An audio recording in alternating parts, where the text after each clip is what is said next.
Some things just can't come soon enough.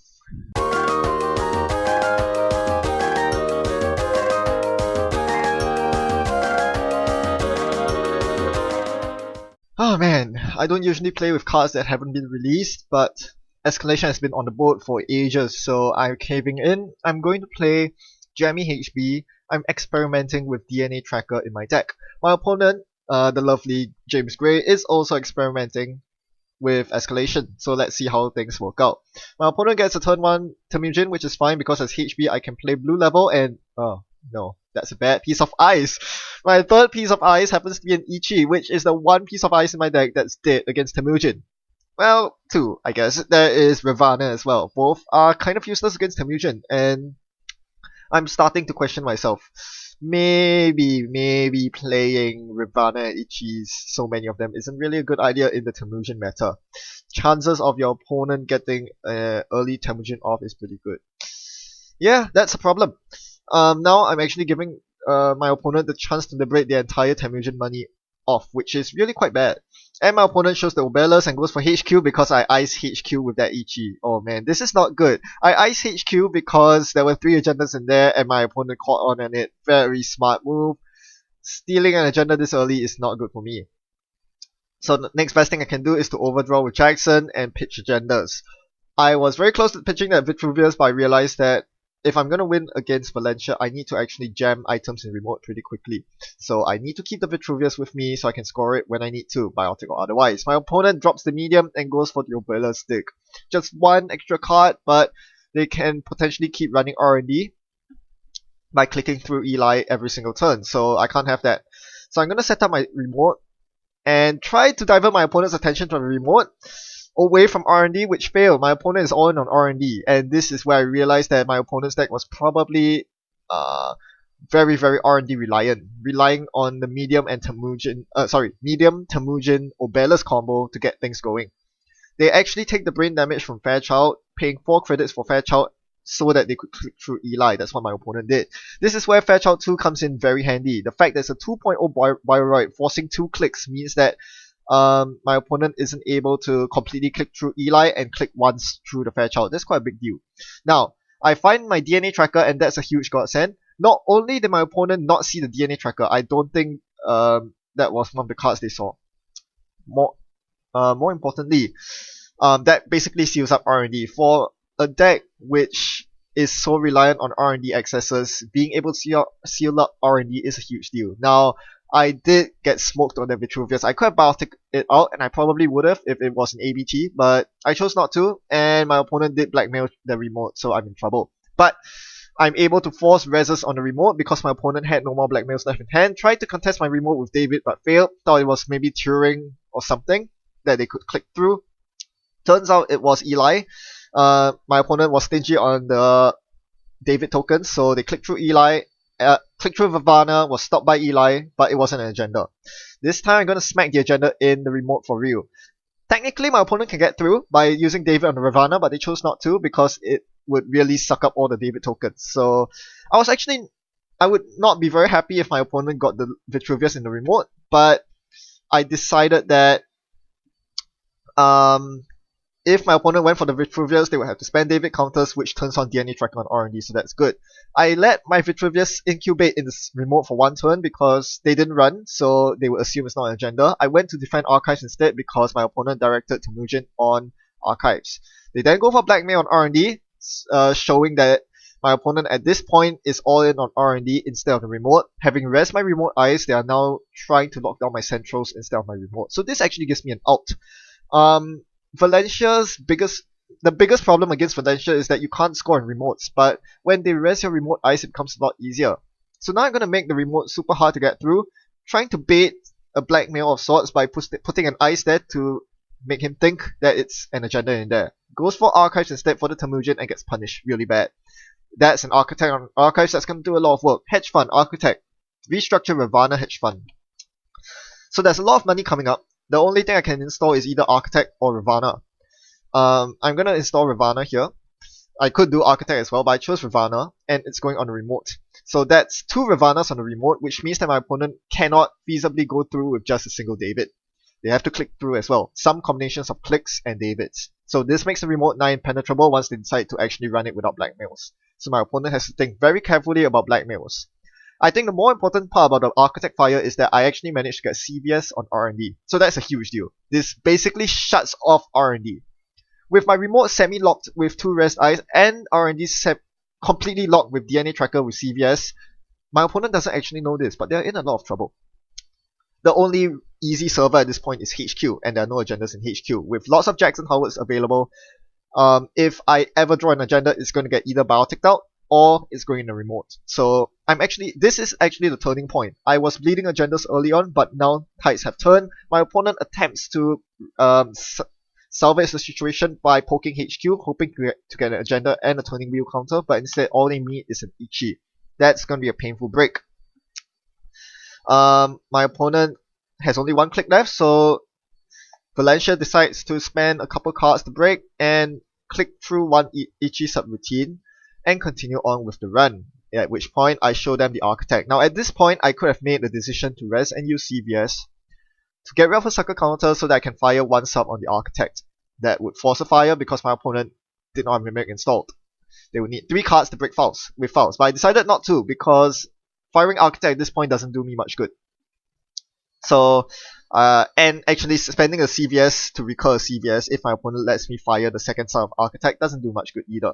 So at this point, I continue playing jamming HB style, jamming something into the remote. It's not an agenda, it's a Jackson Howard. I find a global food and I have 2 biotics in hand. So at this point I'm thinking, if I can find a way to win on 3 agendas instead of 4, this is going to do me very much good. I'm going to use a Jackson here, the last Jackson in the game, and I'm going to drop the food here. I could advance the food at this point to save on the biotic, but I decide not to because there's a chance my opponent can still get through the remotes. They have rumor mill, they have blackmail. I am a bit worried about it. So at this point, my opponent runs HQ, and I'm kind of sure that they don't really have a way through my remote. So that global food is good for me. I'm going to be able to score it next turn, and I don't have anything to worry about in HQ. Now, do I score the food here or do I double advance it? It's very tempting to double advance here, but knowing that my opponent will get 2 Earthrise draws next turn, it is very risky leaving the food in there, double advancing it, telegraphing it, and giving my opponent a chance to steal it with blackmail. So I'm just going to double biotic, quintuple advance it for 5 points. So now the score is 5-4. I'm in the lead. 1 more biotic into 3-2 wins me the game. The only problem is all my Jacksons are gone. All I have is 1 biotic and 1 archive mems left in deck, and my opponent is going for R&D right now. They think it's a very good opening, and it kind of is, but they don't really know what's about to hit them. First, the Ichi res. Without Mimic, once again my opponent struggling. My opponent stated that the biggest mistake he made this game was letting Fairchild 2.0 fire the first time he ran on R&D. That sniped the Mimic if you rewind the video, and losing your Mimic against HB is a big deal. I kind of agree. That was his biggest downfall this game. If he had a Mimic, things would be a lot easier because my opponent had a lot of credits but not many ways to get through my server. I show him the bad news. DNA Tracker is live, and that forces all the David tokens into the bin. With his last click, what's he gonna do here? Interesting. He runs archives to get rid of the excess cards drawn by Obelus. So that's a pretty good use of Obelus. You overdraw on the medium run. He only got 1 extra draw, by the way. And then ditch all the cards to gain 4 credits of Temujin. That's a pretty good synergy. But he's gonna deck himself pretty soon, and the Obelus is gonna do not much. So at this point, I draw into a restructure. I'm pretty poor. So I'm going to try to jammy my way by installing what seems to be the winning 3-2 agenda in a remote. My opponent knows that this is the winning agenda and has to contest it. So after a double sure gamble to get out of Ash range, think about it, drawing a card and going for the blackmail. So, alright, I'm snug and happy as knowing that what's inside isn't an agenda, but an advanced assembly line. So here I'm actually contemplating, how do I play this out? Do I res the Ash and force the trace? Or do I simply res the advanced assembly lines and take my credits before my opponent trashes it? I'm not very sure at this point. I deduce that if I was going to res the Ash, I would need to keep advanced assembly lines unres because otherwise they would not pay through the trace. So I decided to res the assembly lines instead, and my opponent trashes the Ash as well. That's good for me. My opponent is left with 2 cards in the deck, and at this point, I'm looking at my hand. I really want an agenda right now because I have the Biotic. So I start clicking for credits and playing the restructure, getting me up to 15 credits. This was another reason why I res both advanced assembly lines on the last click. I needed to gain the credits to play restructure. Now, he's going to run archives and get Tamusian money. I'm going to look at his heat and start counting influence at this point. I need to know if the last card that my opponent has access to, the last card in his grip, is it a levy? That determines how I'm going to play this game. I count my influence, his influence rather, and I realize that there's no levy in my opponent's deck. So at this point, what do? Think about it. How would you play the rest of this game knowing that your opponent has only 1 card left and has this following suite of breakers? Mimic, Paperclip, Data Sucker, Medium, Faust. Well, Faust is dead. And without Faust or David, my opponent actually can't get through DNA Tracker. Right? He can't afford to take the net damage, otherwise they'll flatline, and they have no way to break DNA. So I quickly realized that actually R&D is safe. So all I need to do at this point is to defend R&D and win off the Biotic label, because I do have the Biotic in hand. So all I need to do right now is to take 3 credits every turn and wait for a 3-2 agenda to show up off R&D. So I'm just sitting here. I know my opponent's not getting anything off this HQ run at all, except for a sucker token. That's fine. They lose their entire click doing so, all their clicks doing so, and Obelos doesn't do anything. I was hoping I could bait a remote run, but that failed. I draw into a not agenda. So at this point, I could keep drawing for agendas, but I realized that if I do, I am throwing the game away. What I should be doing is grinding the game out and ensuring that they cannot win off HQ, because HQ is literally the only server my opponent can run at this point, besides Archives, which is kind of a pointless run. So if I drew, and I had no way to score the agenda, my opponent might have sniped it from hand here. This is why I was playing it slow, but safe. So I'm just hoping to top deck an agenda eventually. The CVS is in the remote, both as a remote bait and as defense against Data Sucker or Medium, if the time calls for it. I draw the one agenda I did not want to see, the NAPD. Ugh. Well, I'm forced to do this then. Thankfully, my opponent's not on match points, so doing this doesn't actually lose me the game. If my opponent is able to blackmail through server 2, I'll give it to them. They can have the NAPD. I know the rest of the agendas left in my deck are all 3 2s. 1 Vitruvius and 3 beta tests. So this is actually pretty good for me. Either I win off the NAPD, or they contest the NAPD, but in the process, deplete all their resources, and I'm just gonna win off a top deck R&D sooner or later. So at this point, my opponent is completely forked. They can go for the remote, or they can just continue to futilely hit HQ, and that's what my opponent does. Going for a HQ run, getting a Data Sucker token, that's not gonna help you, buddy. And with the last click, anything of value? Nope, just running archives, so I'm able to close out the game by scoring the NAPD. Wow, DNA Tracker is pretty bonkers, isn't it? It just completely sealed R&D out from my opponent. That's huge. So I know I rushed through that video quite a bit and I didn't cover a lot of details, especially regarding the finer points of gameplay, but what I really wanted to do with this video is to illustrate the power of DNA Tracker. A lot of people compare it to Toll Booth, and they seem rather similar. Without the 3 credit tags, it instead gains a strength and 2 more subroutines and doesn't end the run. So, which one's better? Is DNA Tracker power creep? I used to not think so. I felt like it was a good balance. It is the new Toll Booth for Jinteki, sure, but out of faction, would you splash DNA over Toll Booth? That game illustrated why DNA Tracker was so strong, especially against one of the most dominant archetypes out there right now, which is Dumble Fox.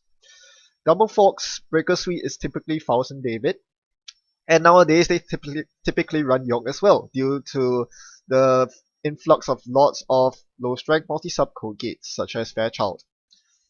DNA Tracker completely hoses that Breaker Suite. Against David, it kills all David tokens. Boom, all 3 gone. So if you want to spoon the DNA tracker, you need to first force its res by spending all 3 David counters to get through the first time, then find another David, and then go spoon it. That's a lot of work. It gives the corp a lot of time to react.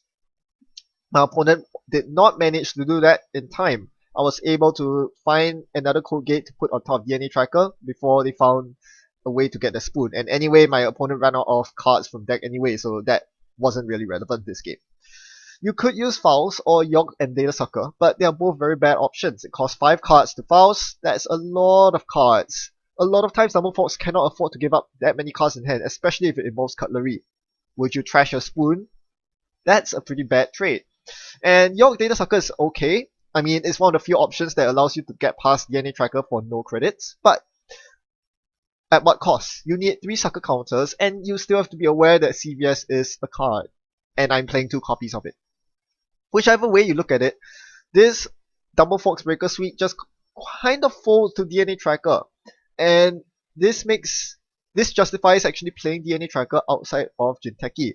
Sure, you play 3 copies of it in Polana, no question, but outside of Jinteki, it could do some big work as well. The fact that I was able to completely disregard the R&D pressure my opponent was putting on, coupled with the fact that my opponent was mostly all in on R&D, basically won the game for me. He was not able to execute his strategy of drawing lots of cards and running through R&D multiple times with DNA Tracker defending R&D, and I was able to eventually win via Biotic Label. That's how crazy DNA Tracker is. I'm still not saying it's completely better than Tollbooth, but it is quite a monster. I'm not sure how this stacks up against Criminals and Shapers, but this is something I need to play with more often to get a feel of how it does against the other 2 factions. For now, this is my conclusion. What do you think? Thanks for watching Happy Night Running. Goodbye.